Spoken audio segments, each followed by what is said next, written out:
பிரியமானவர்களே, வாழ்வின் வெளிச்சம் வேத வசனத்தின் மூலமாய் உங்களை சந்திப்பதில் மகிழ்ச்சி. இந்த நாளுக்குரிய வேத வசனம் லூக்கா 5 வசனத்தின் முன்பகுதியிலே பார்க்கிறோம். அதனாலே எல்லாரும் ஆச்சரியப்பட்டு தேவனை மகிமைப்படுத்தினார்கள். பிரியமானவர்களே, எல்லாரும் ஆச்சரியப்பட்டு தேவனை மகிமைப்படுத்தினார்கள். இன்றைக்கும் உங்களுடைய வாழ்க்கையிலும் கர்த்தர் அப்படிப்பட்ட ஒரு காரியத்தை செய்து உங்களை சுற்றிலும் இருக்கிற ஜனங்கள் ஆச்சரியப்படும்படியாய், உங்களை சுற்றிலும் இருக்கிற ஜனங்கள் ஆச்சரியப்பட்டு தேவனை மகிமைப்படுத்தும்படியாக ஆண்டவர் உங்கள் வாழ்வில் அப்படிப்பட்ட மகிமையான காரியங்களை செய்து நடத்தப் போகிறார். ஆச்சரியப்படும்படி அவர் செய்ய போகிறார். பிரியமானவர்களே,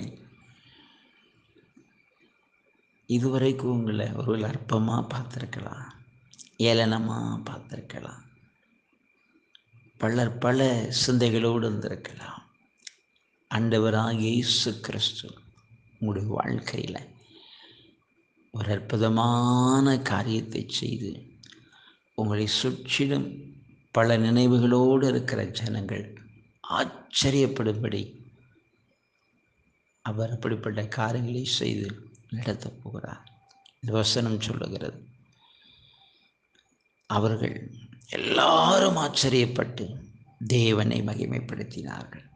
உங்கள் மூலமாய் அப்படிப்பட்ட காரியங்களை செய்து தேவன் உங்களை மகிமைப்படுத்துவார். உங்கள் மூலமாய் அப்படி நாம மகிமைப்பட செய்ய போகிறார். நாம் ஜெபிப்போம். நன்றி தகப்பனே, இன்றைக்கு இந்த வார்த்தை கேட்கிற ஒவ்வொரு பிள்ளைகளுக்காக ஜெபிக்கிறையா. ஆமென். ஆண்டவரே, வல்லமையுள்ள கரை இறங்கட்டும் அப்பா. இன்றைக்கு ஒரு அற்புதத்தை செய்து உடைய பிள்ளைகளுக்கு ஆமென் நீங்கள் உதவி செய்யணப்பா. எல்லாரும் ஆச்சரியப்படும்படியான காரியத்தை அதேபடி இன்றைக்கு ஒவ்வொருடைய வாழ்வில் கர்த்தர் அப்படிப்பட்ட மகிமையான காரியங்களை செய்து ஆச்சரியப்பட வைக்கிற கிருபைக்காக ஸ்தோத்திரம். இயேசு கிறிஸ்துவின் நாமத்தில் ஜெபிக்கிறேன். வல்லமை இறங்குவதற்காக ஸ்தோத்திரம். இன்றைக்கு ஒரு அற்புதத்தை செய்து உடைய பிள்ளைகளை ஆசீர்வதித்து வழிநடத்துகிறேன். அன்புக்காக நாங்கள் உம்மை துதிக்கிறோம். மீட்பு இயேசுவின் நல்ல பிதாவே, ஆமென், ஆமென்.